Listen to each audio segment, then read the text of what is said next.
Hello and welcome to this session of Talking Tech, Girls and Women in ICT, Geospatial Edition. My name is Lara Prades and I am Geospatial Project Coordinator in the United Nations World Food Programme. Today I'm excited to be discussing geospatial careers with Paloma Merodio Gomez.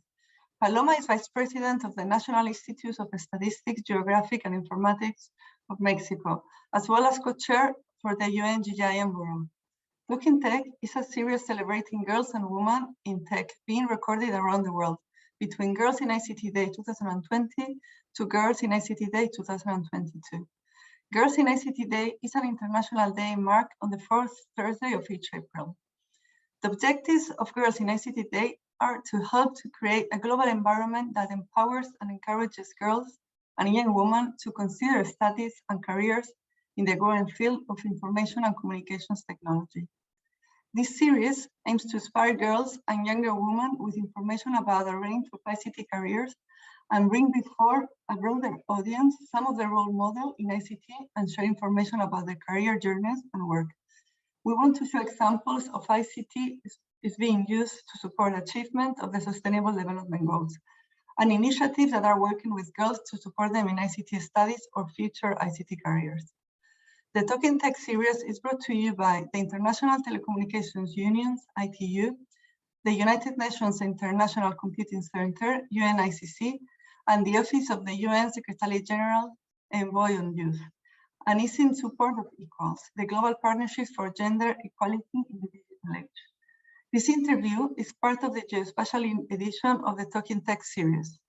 This special edition aims to shed light on experiences of women and girls working or studying in the field of geospatial technology. To provide a brief background on our partner, UN Geospatial Network is a network of geospatial experts of the UN systems, whose mission and vision is to strengthen the coordination and coherence of geospatial information management within the UN system, to transform the life of people, places, and planet, a better world with geospatial. Empirical observations support the statement that the geospatial sector is male-dominated. There is an underrepresentation of women CEOs, directors, and heads of GIS operations in the private and public sectors, as well as academia. A gender-balanced geospatial sector is something that I am very passionate about, and so I'm delighted to be finally shifting our conversation to Paloma here. So to start with, Paloma, could you please introduce yourself? So basically what your current position is? Thank you. Yes, hello, Lara. Thank you for having me here. I'm Paloma Merodio. I'm Vice President of INEGI, which is the National Statistical and Geospatial Office of Mexico. And currently, I'm also co-chairing the United Nations UNGGIM. Okay, thank you. Thank you very much. So I would really like to know about the beginning. So how did you go into geospatial? Because I know it's not a regular way of starting. I find very interesting. So, and also who or what has influenced or inspired you during your career? Sure. So, well, I'm an economist, and then I pursued a master's degree in public administration. So my experience comes in working in public entities, always around generating information. My past is more in the statistical sector. I come from monitoring and evaluating social programs, and also I was in charge of running the service at the National Institute of Social Security in Mexico. So after that, I was nominated to be a member of the board of INEGI, which is comprised of 5 members. And when I arrived at INEGI, I was lucky enough to be in charge of geospatial information. The themes that I overlook is the generation and the coordination and the production of statistics and geospatial information with regards to geospatial and also natural resources and urban planning. Okay, thank you. That sounds fantastic. And I'm sure you have had a lot of challenges on your way. So what type of obstacles did you face, and how did you success them? Well, I mean, not coming from a background in geospatial I didn't went to undergrad to study those kind of fields. So at the beginning, when I started working in these topics, I was very motivated by the power of geospatial information. I pursued some curriculum in geospatial, and that's where really my love for geospatial started. The troubles that I found in my organization is that always geospatial information, sometimes people think that it's too technical to understand or too difficult to approach. And since we are also a statistical office, like the geospatial department is always different from the housing and census or the government statistics or the economic statistics. So I think they have more in common than geospatial. And I think that one of the challenges that I encounter is how to communicate geospatial information in an easy way so that everyone can understand what we're talking about, and thinking that this, although, and there's a saying, right, that when you know a topic like really from heart, you can explain it even to a kid. So I think that geospatial information can really be closer, and that's one of the things that I've been working in this challenge of integrating statistical and geospatial, showcasing the value of geospatial information. Yeah, I totally share your obstacles are the same. I share. And can I ask a very quickly follow-up question? How many geospatial officers of different sorts do you have, like under your supervision, let's say, in your team? I'm a member of the board, but so I actually I kind of coordinate the production of geospatial information, not only in the National Institute of Statistics and Geography, but also with other entities. So I'm kind of more like in a role of coordination and supervision with other ministries and all of that. But so I have a small team of advisors, but the Department of Geography at INEGI is around 2,000 employees. Oh, that's it's not a small office. Yeah. Oh. Very big. Thank you. It's very interesting. It's because you didn't reach it in a very conventional way. So I find it very interesting. So I think for our next question, I would like to ask you, what quality of character is your greatest strength, and also how do you normally overcome your own weaknesses? Mm-hmm. Well, with that, I want to share like a vision of leadership that I've always liked. When I was studying at Harvard, I had this professor called Ronald Heifetz, and he has a theory about leadership in terms of how being a leader needs to be away from being the boss or being the authority and in an institution. Sometimes there's a lot of link between, you think, leadership that's related to authority, and like breaking that cycle and trying to work with the teammates to advance the work, and knowing that no matter in which position you are in an organization, you can always be a leader, you can always promote change. So with that, I really like to work in a very transversal manner. I usually work with people, and I like working with everyone. I'm very young, so I think in terms of being in the board, right? Because the board is comprised by people that they're all older than me. And I think that being, that was kind of maybe that weakness, I try to turn it into an advantage in terms of being more approachable, like WhatsApping people of the team, and not like always trying to comply with all of these formalities that bureaucratic organizations and sometimes government organizations need to follow. So I like to know that, no matter what your position in an institution is, you can really promote change, you can really advance the work. You don't need to be the head of that department to have an impact. And that's what I try to promote in my team and with my colleagues and collaborators, trying to have this ambience of working all together to advance the work. No? Okay, thank you. I'm sure you're extremely busy, but I mean, work is not everything in life. So I would love to know what are your hobbies and how do you balance that, all the work you have, and what do you do in your extra time?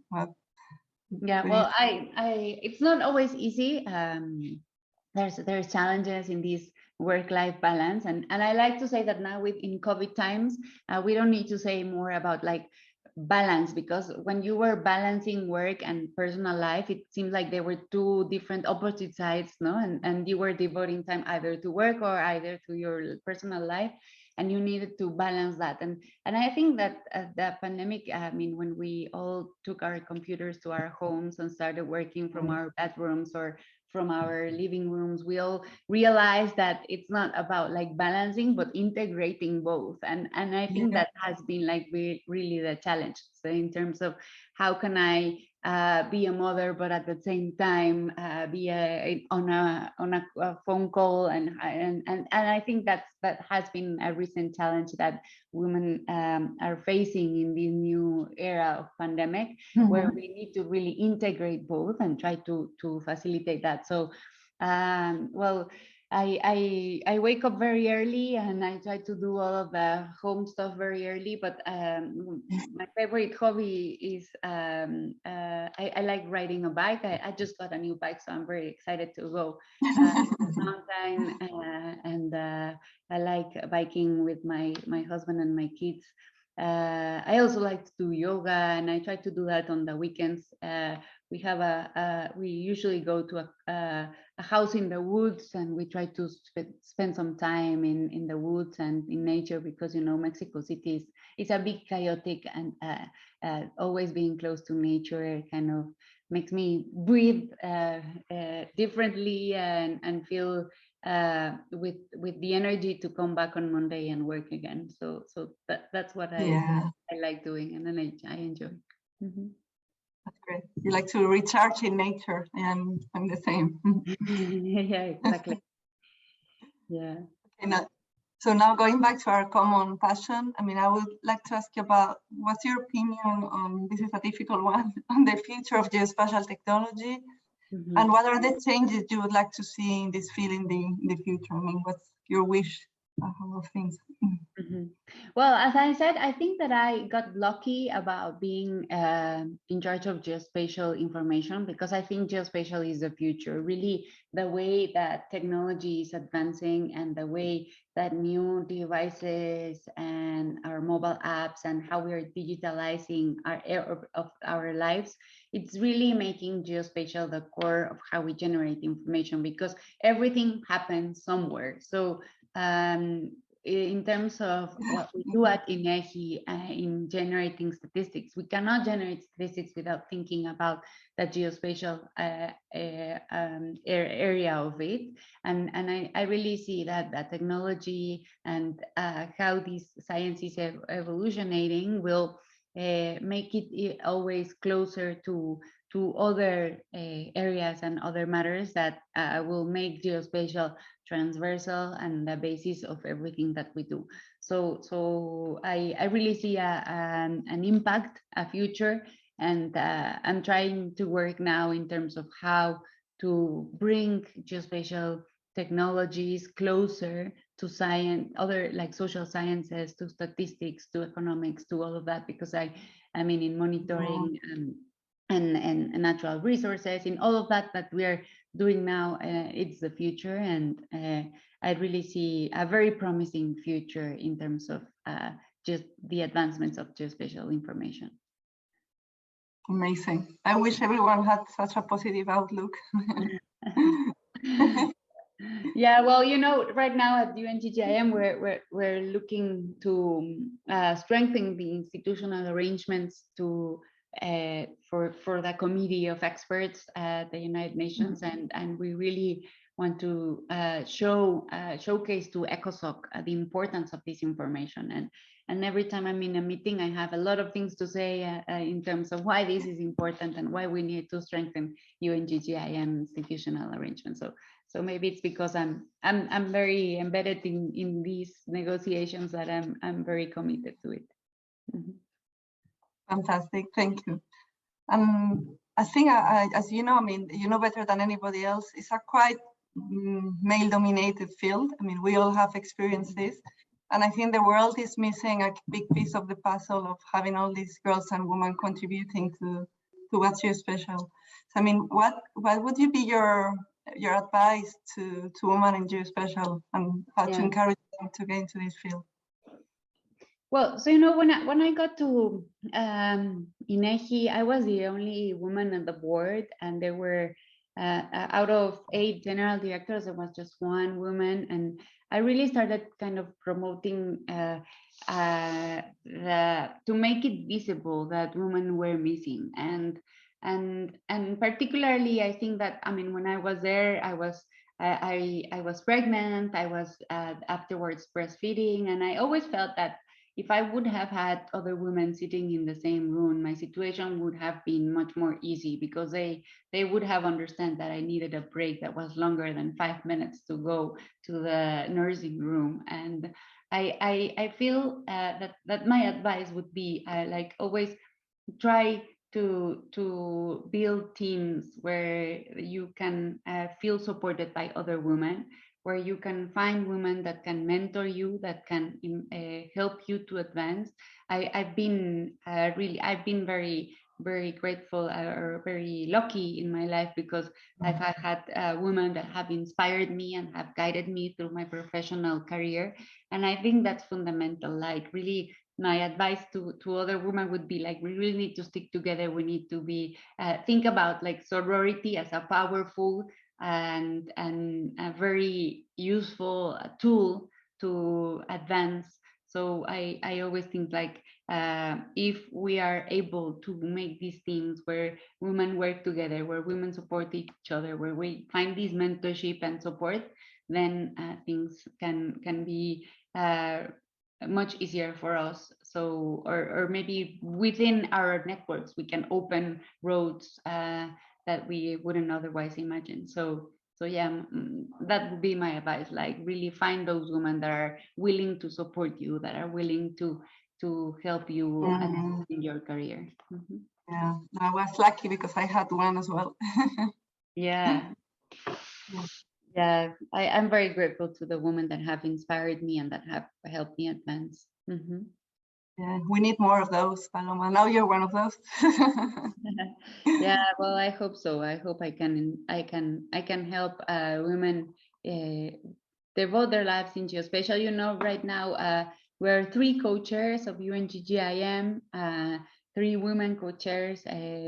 Of course, as you said, there's like sometimes difficult to find more women in these topics, and in this when in universities usually women don't pick these careers, but I hope that if we make it visible, if we start talking and contacting those women that want to devote, like letting them know that it's possible and there's a career for them, I think with that we can help each other. Exactly. Thank you, Paloma. So I think with this, this last question takes us to the end of the interview today, of the questions I wanted to ask you. Do you have any, before I go to the final remarks, do you have any final thoughts you would like to share with everyone? Or no, just like, thank you for making these interviews. I think that this actually helps a lot to visualize the use of geospatial and how women in geospatial can empower themselves and create this network. And I'm really happy to have the opportunity to talk to you, Lara, to get to know you. Inspire me as well. So just to thank you for your time and for interviewing me for this session.